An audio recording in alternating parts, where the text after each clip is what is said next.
Welcome in. This is the weekly update where it doesn't matter if you live under a rock. We'll get you filled in on what you missed from this past week's biggest events, stories, and developments. Troy DeSavino, Austin DeSavino, Richie Welbrock here.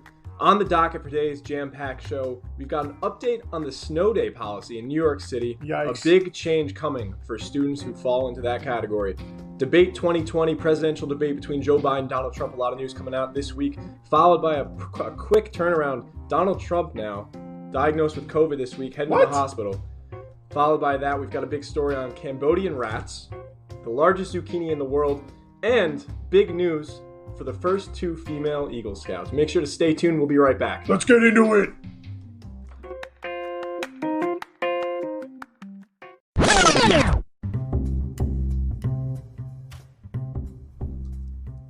Let's get right into it. Earlier this week, a report from SI Live came out announcing that regardless of how many snowflakes fall this winter, public school students in New York City will not be receiving any snow days. And the article also reports with the ongoing coronavirus COVID-19 pandemic delaying the return of school for New York City students and state education guidelines requiring that the city hold at least 180 instructional days in a given school year, all students will be required to participate in remote learning on days that would have been deemed snow days in years past. This news coming out a little bit shocking, but not completely catching everyone off guard. There was some speculation surrounding whether or not snow days would continue to exist, considering the fact that since March, schools have kind of adapted to the fact that remote learning is kind of a new feature that a lot of schools have adopted. Obviously, a lot of emotions coming out around this idea, a lot of nostalgia for past students who have gone through that snow day process. Your thoughts on all these, Austin, Richie? I come at it from a little different perspective. My wife is a teacher. I went to college for more than, a couple years thinking I was going to be a teacher. But I think, thinking about it from the kid's perspective, that sucks, right? That was the best growing up. Wake up, and I remember going down to the kitchen, right? And sitting with the little 10-inch TV and a bowl of Frosted Flakes waiting for my school to show up on the scroll on the bottom of whatever news station it was. So I think that sucks. And I think it might be a little short-sighted. I'd love to know more of the teachers' perspectives on how this affects them, because that seems like it would be a pain in the butt switching your lesson over to all virtual if they're calling school at 5 a.m. But who knows? Maybe they'll call school maybe they will be more apt to call school earlier than they do, right? Because they're not worried about buses. So it might be there's a forecast for snow tomorrow. We're just going to be virtual just in case. And then I changed it. But that sucks. I think that sucks all the way around. I mean, there weren't many better feelings growing up than waking up to the fact that you don't have to go in that day. The schedule kind of became, at least for myself, waking up much later than you usually be in, usually thinking about what period you'd be in if you did have to go. Did you do that? Look at the clock and be like, I'd be in math right now. Exactly. And instead, you're playing some video games on Xbox and not believing your luck. The Department of Education also said in a quote, "As we reopen schools for this critical school year, we are going to utilize all the lessons learned from remote schooling this spring to maximize our students' instructional time. This includes providing remote instruction during both Election Day and snow days." So another day that students are used to having off, Election Day in New York City, going to be canceled for them. And, it's going to be virtual? It's going to be virtual for them. So they're still going to be attending classes just online. It seems like nothing is safe this year from COVID-19's ramifications, that including the newest casualty, snow days in New York City. Unbelievable.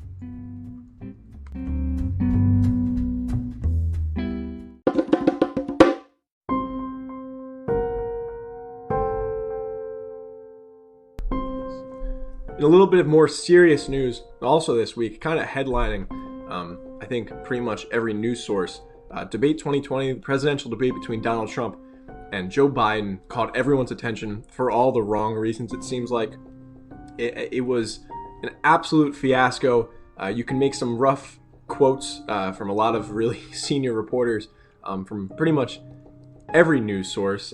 Some people calling it a dumpster fire, which I'm pretty sure we can all agree that it was pretty tough to watch from start to end, no matter what candidate you supported in that case, or even if you were neutral. following the debate, even bigger news coming out from the Trump party. Donald Trump was actually, I'm pretty sure everyone saw this, earlier today diagnosed with COVID-19. He's headed to the hospital. He'll be there for a couple days, I believe. With that, the postponement of some of his campaign activities. And on the other side, Joe Biden's also postponing some of his campaign. And Austin, I know you had a little more insight onto what he's doing on that side. Oh yeah, I'm not. This is all just from what I've seen from news and Twitter and all those things. I think the two things, right? So you look at that, what you would, I guess, call a debate. It seemed more like a shouting match, or a bully kind of like attacking someone else. Not to go too deep into it, and when you look at the debate, whether you're Republican or Democratic, it doesn't matter. I think one of the big takeaways that I noticed, I know Joe Biden suffered from a stutter growing up, and public speaking, I imagine with a stutter is really hard, but to maintain composure, the way that he tried to do while someone is interrupting you, I thought that was really good. But yeah, I think he is, isn't he? He's like stopping his attack part of his campaign, Joe Biden, on Trump right now. Yeah, that's what came out today. Joe Biden making that decision, taking a pause on that portion of his campaign. He'll continue his regular campaign activities of promoting himself in a positive light. Can we say too, of course, however you feel about the politics of the situation, we hope that President Trump and Melania and anyone that has COVID recovers safely in a healthy way, of course. Yeah, absolutely. I mean, quite frankly, there's a lot of things that Donald Trump has done in the past that we have, at least myself, I can say I've not supported. Yes. But regardless of the person, I mean, you don't wish that really on anybody, especially if someone in his age. It's a serious issue that I think we can all acknowledge that we hope. And from what I've heard, too serious from people that have this, right? It is terrible when you have COVID. So especially in that age range. Yeah. I mean, the good news coming out, some of the people involved who didn't get diagnosed with COVID, Joe Biden on the other side of the stage, he had a test earlier, I think either yesterday or today, came back negative. Right? Yes, both of them negative. Mike Pence also comes back negative. So some of the key names that did come back positive was just Donald Trump and his wife, First Lady. So, I mean, it didn't spread seemingly too much with everything happened with the debate. You know what did spread, though? I was on Twitter last night because I was up watching Monday Night Football and there were some baseball games on. When that news broke, it was everywhere. Every single post. It was literally viral. It was going viral of a viral. And it came out at like midnight too. Yeah, it was late. But then also too, it was funny watching on Twitter, like the people that were asleep, that were catching up and were tweeting everything. But that news spread fast, and it's interesting to see a lot of the different sides, reactions to it. Right? Yeah, it is. I mean, like we said, we can't wish that really on anyone, especially someone his age. It's very, very serious at this point. We do wish that he does have a full recovery. Like we said, it doesn't matter what your political affiliation is. You don't want anyone to get sick in that way. I would like him to recover so he can lose the election. You have to wonder what the ramifications are on the campaign season. I mean, this is the most critical time period in 4 years. I guess 4 years of campaigning. This is it. This is the final stretch. The opinion that I have, and I know this is news, the opinion that I have is that I think Trump's base that has decided it's going to vote for Trump, I don't know how much can sway them. No, it can't. It can't. I mean, but we saw in the last election, or not the last election, the last debate from earlier this week, Donald Trump had a pretty unique approach. I mean, it was to try to talk over Joe Biden the entire time. This is, I believe, what his campaign strategist told him to do on the debate stage. But his specific approach was kind of to take away the far left and try to pull them away from Joe Biden.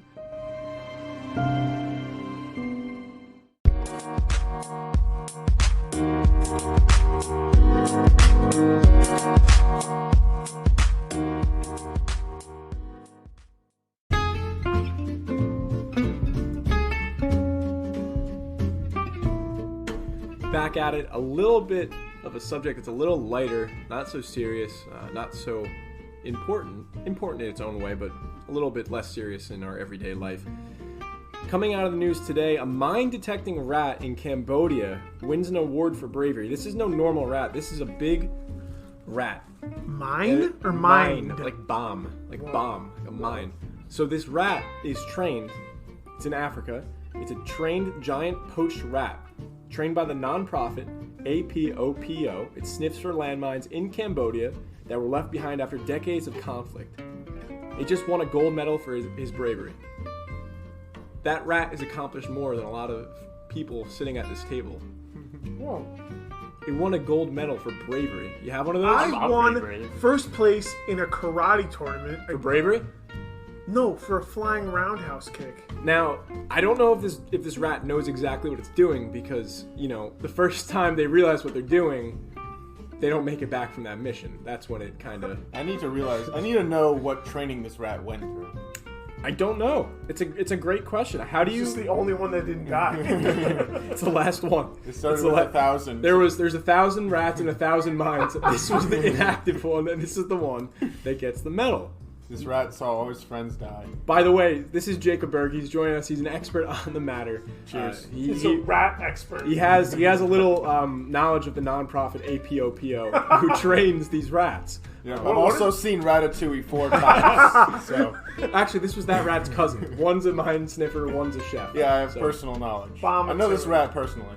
Wait, wasn't the rat named Remy in Ratatouille? No, that was the... Yeah, it was. Yeah. Oh, that was... What's the chef's name? You're supposed to know the news. Why are we correcting you? The news wasn't Remy from Ratatouille. It was a Cambodian Now that would be sniffer. good news, wouldn't it? Well, why do you say he's a chef? I mean, he took control of another human being's mind That's true. using his hair. That's like he saying... was a chef. That's I feel like, like no, that's what we that's a should good point. be- That's a good point. If I drive a car, that doesn't make me a car. That makes me a driver. Exactly. Now What you're if you on build the car? We're not saying Remy was food. We're saying he was a chef. Remy should have gotten a gold medal. I thought you were gonna say he should have been food.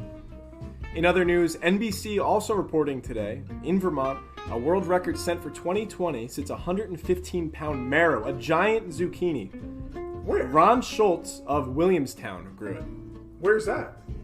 Williamstown, Vermont. Must be a small town. The organization Great Pumpkin Commonwealth keeps the record and lists Schultz as the largest marrow in the world, registered in 2020. Wait. So far, there's still time left, apparently. You're telling me some dude's let's job is to measure zucchinis? So this quote is coming from So what Ron, do you do for a living, John? This one comes from Ron Schultz. This is his quote on accepting the world record. This one really sits good because I've never been number one in nothing, and all of a sudden here we are in the world, and now we're number one at the moment. Tell you what, It's Vermont, not I don't know what's a Vermont accent. I don't think they sound too different from us. Oh, okay.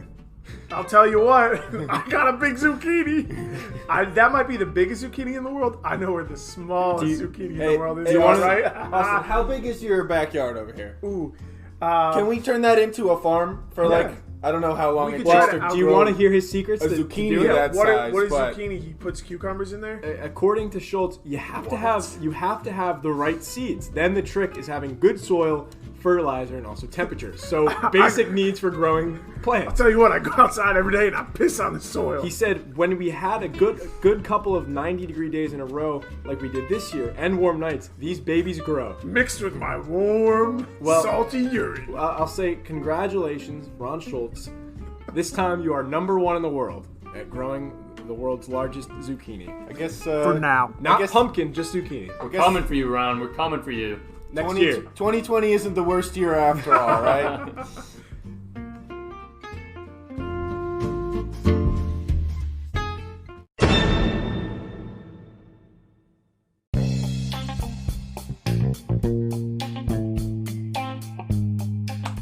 Big news coming out from the West Coast today. LA Times reporting that Hollywood fears movie theaters may not survive the COVID-19 pandemic. This is not completely opinion-based. Actually, dozens of famous filmmakers from Hollywood, including James Cameron, Christopher Nolan, Jordan Peele, Clint Eastwood, and many more, are calling on the federal government to provide support for the dying industry, the suffering industry, I should say right now. Similar to how many other industries have been the beneficiaries of government support during COVID. Obviously, we've seen this with airlines. We've seen this with the tourism industry, and specifically cruises. Now Hollywood and some of these directors are calling for support from the government. So, are they calling for support of the institution of movie theaters or the people that work in movie theaters? So I think it's kind of a two-play thing. Movie theaters are suffering right now with the lack of movies coming out. Kind of like a trickle-down theory, I guess. They're calling for support for themselves to create content to get put out in movie theaters, so that movie theaters can benefit from them. Do you know what I mean? There's so the saying is that movies are not releasing even though the theaters are open. Yes, that's why James Cameron, Christopher Nolan, Jordan Peele, they're saying they need government support for that industry. It sounds like they're speaking also kind of behalf of themselves, right? Well, also for the movie theaters. I mean, they have a much stronger voice than the CEO of Regal Cinemas. While they may also have a very strong voice. John Regal. Yeah, Regal Cinema sucks. But couldn't one say that there's like so many more important things that the government should be supporting the, continuation of, rather than movie theaters? Yeah, it's just kind of a really, really, I guess, big industry. A lot of them, we think about the stars of Hollywood, but I guess there's a lot of smaller jobs that come with that. There's producers, there's people who work on the audio, the visuals. I mean, there's a lot of people go into making a movie. There's whole industries. Stars, yeah, like the catering industries and the sound effects. Exactly. Yeah, I guess. So I guess they're calling on support. I can't really imagine how they're getting through this right now. You see, there really hasn't been many movies coming out. I mean, we've seen that a few have been released on streaming services. A lot of those were kind of created before COVID hit. Yep. So we're not really going to see the after effect of this taking place kind of until a little bit farther down the road. We're like in the throes of it now. Yes. So right now, no movies are really being made. Same with TV shows. I think the interesting thing is Christopher Nolan's name on there. Yeah. He actually just released a movie in theaters. Yep. So I think his name being there kind of gives you some insight into whether people are actually going to the movie theaters now or just saying, you know what, it's not worth the risk. I mean, have any of us seen Christopher Nolan's new movie? I want to. Exactly. Which one is it?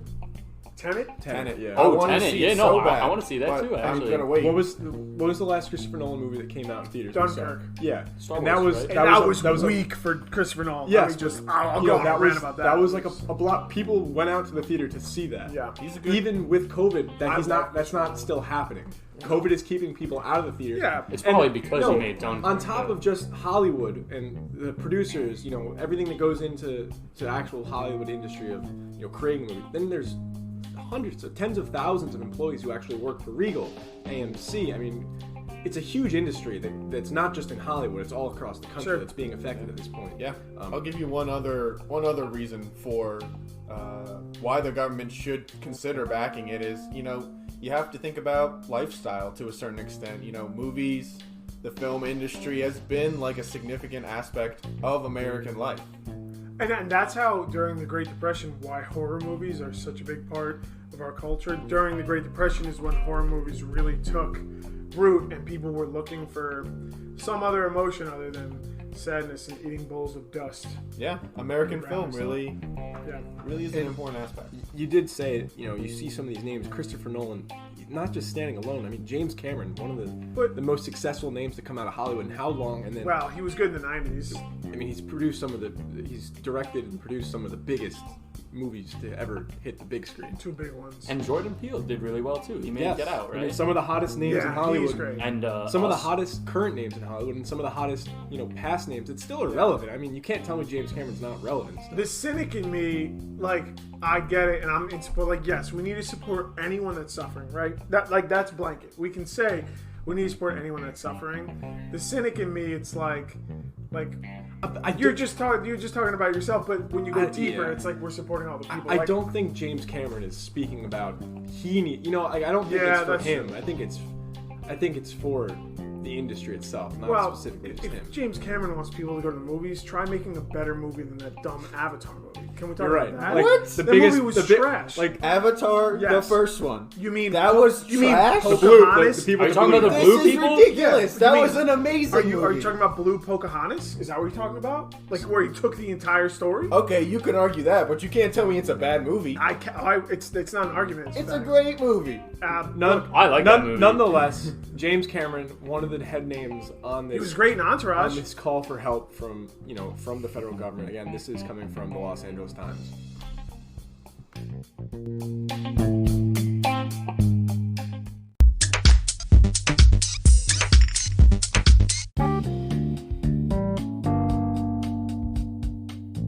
To round out this week's episode, we've got a bit of good news here.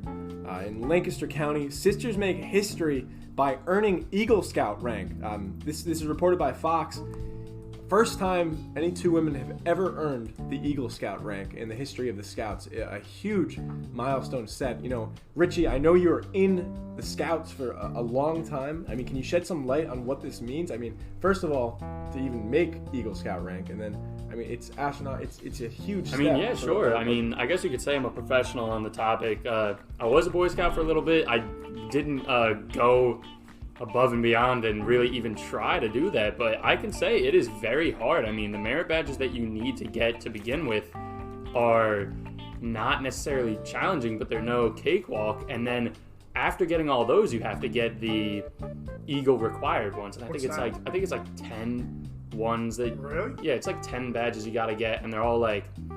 I mean, you'd be surprised what they are. I mean, yeah, like what? Some of them make sense. They're like life-saving merit badge and like swimming or something like that. But then there's also like communication in the world. They're like crazy stuff like that you wouldn't think. But they're hard to get. That's cool. I mean, the prerequisites that you have to do, and even past that, and then the Eagle Project at the end you have to do.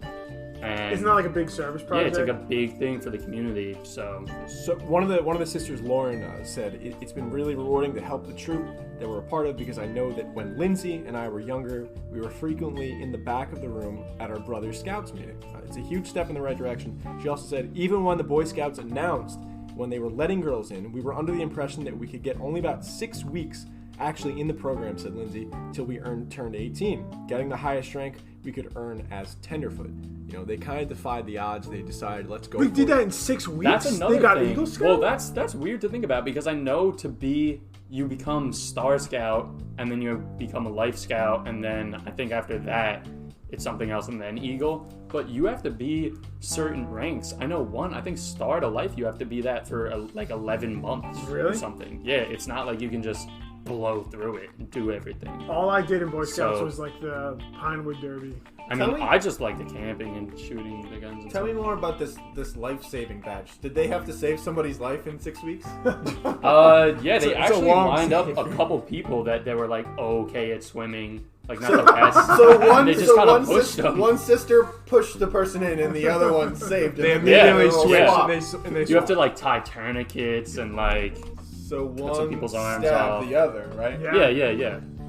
I mean, you also have to put someone in a situation where they have to have their life saved. I think that's a part of it. From what you're saying, Richie, it sounds like getting the Eagle Scout rank is a very, very tough. So I think this is a great achievement for both of these young women. And I think it's great, too, to see progress is being made, more inclusion. And I know there's aspects, right, to the Boy Scouts and the Girl Scouts that have a lot of history behind them. But if there is opportunity for inclusion and equity and equality, it's great that we're making those steps forward. So congrats to them. I wish it was sooner for some young women, but hopefully there's more and more and more of this. Huge congrats to them. Again, that's going to wrap it up for this episode of the Weekly Update. Again, make sure like and subscribe. Make sure to come back. Next weekend, we'll have another episode uploaded for you guys. Thanks again for listening. Again, this is Troy DiSavino, Austin DiSavino, Richie Welbrock, and Jacob Berg.